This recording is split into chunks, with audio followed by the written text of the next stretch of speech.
What is the difference between New York City, Los Angeles, Washington, D.C., and Pine Grove, Louisiana, Gurdon, Arkansas? Well, I've not heard of those places. Yeah, that's right. They're really small and insignificant in terms of political power. Those other cities wield a lot of power. They are dominant, powerful cities. For good or for ill, doesn't matter. Just they're powerful, influential cities. Well, in Bible times, it was the same way. You had small little settlements that might not even be called a city. You would have some that maybe were a little bit larger, but without maybe a wall. And then you had some that were very, very influential, carried a lot of power and respect from all those other communities and cities and towns around. And so when we get to the Old Testament, when they arrive in the land, there is a city that is far more powerful than any of the others, and that is the city of Hazor. Now, Hazor is in northern Israel and a little bit southwest of the Sea of Galilee, and it was extremely important. So we have to understand that language can be really tricky. So in Bible times, they really didn't have words for mayor or governor or those. They just kind of used like rulers and kings. It was like the only words they had, pretty much, that they used. And so they used the word king really to mean what would just like the leader of a city would be called the king of the city. And so not maybe the way we think of it as like a king over a whole nation. So in the book of Joshua, when they arrive in the land, we don't have one kind of unified nation with sort of a capital city and, kind of like in the United States where, Washington, D.C. is the capital, or Moscow is the capital of Russia, or, those kind of things like that. Instead, kind of each city just sort of kind of dominated the area around it. But when we get up into northern Canaan, the city of Hazor, actually, that king is the most powerful of all the kings of all the cities around, and they would all take their lead from the king of the city. And we're not sure. Most of these kings had a name, but in history, sometimes we find the same name used over and over again, meaning it may have been more of the title, like King Jabin of Hazor was maybe not like his name, but that Jabin was just the title you took when you became king. But regardless of that, I want to talk a little bit about the city of Hazor, and then I want to discuss why it is so, I believe that it is so significant and one of the coolest places to see in Israel. So I'm going to show you some pictures of Hazor, and then we'll talk about it. So here is from the city of Hazor. It's a mound that the city was built on top of. The mound's called a tell. And so, like Tel Aviv. And so here you can see from this mound, it would have been impossible to approach the city without the army being seen miles away. And so it's in a valley, but it's a little hill inside of a valley. And so you can see the mountains all around in different directions. So this is kind of panorama around. Here we're looking down on a vineyard and a modern road. And so then here is the lovely Mrs. Smith, and this is really fascinating. So here is what this, and you can see the side of the mound here, the side of the tell, and there would have been a wall right up along the edge. She would have had to climb up the dirt just to get to the wall, then try to breach the wall. And if you're doing that while you're being shot at by arrows and rocks and things being thrown on you, it's been very, very difficult to take the city. So that's why they would build them on these mounds. So this is what it looks like in the summertime when things are dry and dead.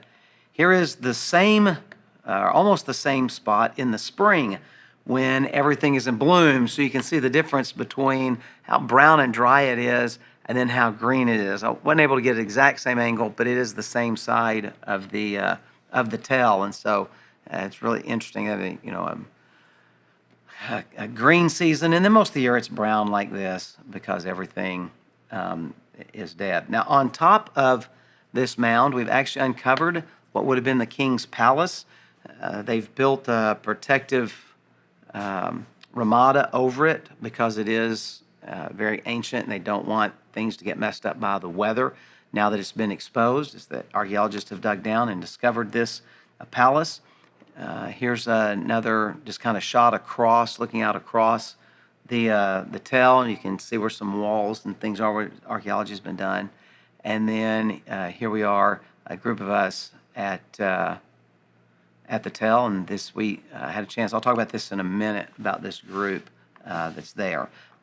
So that was the city of Hazor. It sits in a pretty dominant place. Now, when we read the book of Joshua, if you read carefully, there are no battles until chapter 6, and that's the Battle of Jericho. So it's really more about being spiritually prepared. There's 5 chapters of preparation. Then there's really only fighting from chapters 6 through 11. So we only get about half a dozen chapters of actual fighting. And what you discover if you read closely in the book of Joshua is they destroyed the city of Jericho, which was the first city that they encountered, and everything in the city belonged to God. They weren't to take anything. And so this was a theological victory that God owns everything, and it's his land, and he's the one that's going to give it to you. And so they destroy the first city. They march around, the walls come down. You can read about that in Joshua chapter 6. There's only one other city they actually destroy. Their goal wasn't to come in and destroy everything, because then you got to rebuild everything. So they came in and they actually took the cities. But there is one other city that they took, the city of Hazor, that they destroyed. And so here's how the Bible describes it in Joshua chapter 11, starting verse 10. And Joshua turned back at that time and captured Hazor and struck its king with the sword. For Hazor formerly was the head of all of those kingdoms, all of those cities in that area. It was the most powerful. They struck with the sword all who were in it, devoting them to destruction. There was none left that breathed. And he burned Hazor with fire. And all the cities of those kings and all their kings Joshua captured and struck them with the edge of the sword, devoting them to destruction, just as Moses, the servant of the Lord, had commanded.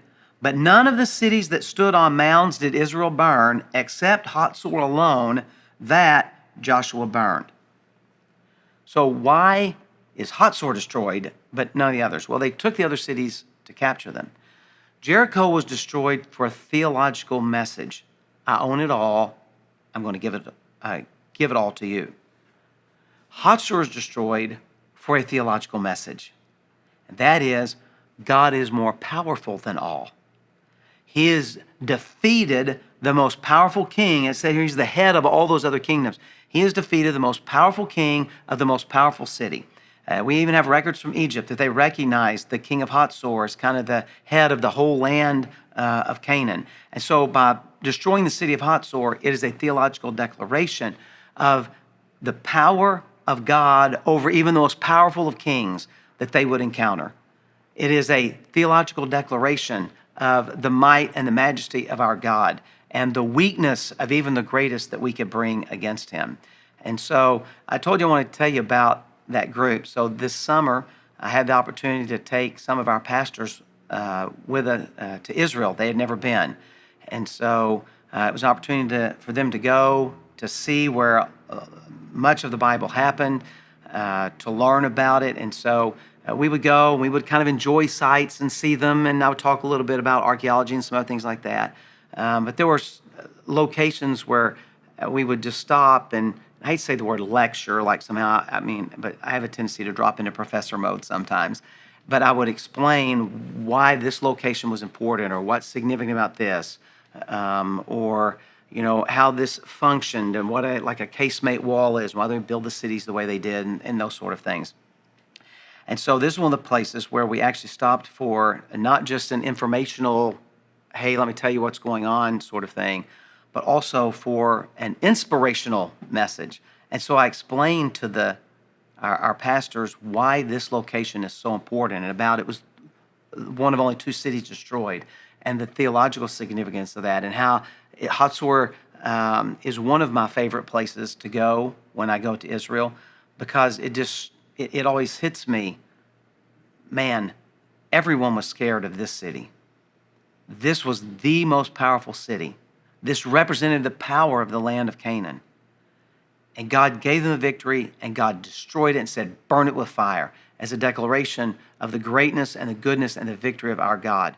And so when we were done, one of our pastors said, I was kind of wondering why you were so excited about this place and why it really even mattered, because Hazor's not mentioned a whole lot more in the Bible after that, because God's wiped out that power. And then after I explained this to them, he goes, wow, that just kind of tied the bow on the whole thing, and I can see why this place is significant and why you like being here. And so I just wanted to share that with you about, sometimes you go, well, yeah, we're walking around where there's an archaeological site in Israel, and Hazor's not a dominant city in the Bible because they wipe it out when they get there. But when we understand the historical significance of Hazor and why they burned it, man, it's a great message for you and me, because there is a lot of power in our world, and there are a lot of places where power is accumulated. And sometimes there's a tendency to think that their power and their influence is the most important thing in the world, and people will work to gain influence in those areas, and they want to be a part of that. And but the reality is, the power of Wall Street and the power of Hollywood and the power of Washington, I'm telling you, it's nothing compared to the power of our God, the one who brought down Hazor and said, "Burn it with fire." That's where real power is, and it's exciting to know that we have that power within us.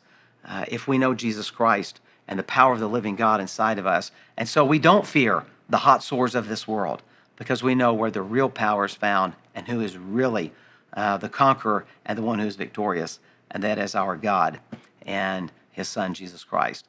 So I hope you're encouraged the next time you run up against a place of power. And remember, that's not the ultimate power. The ultimate power resides on the throne over the universe. So God bless you. Hope you have a great day.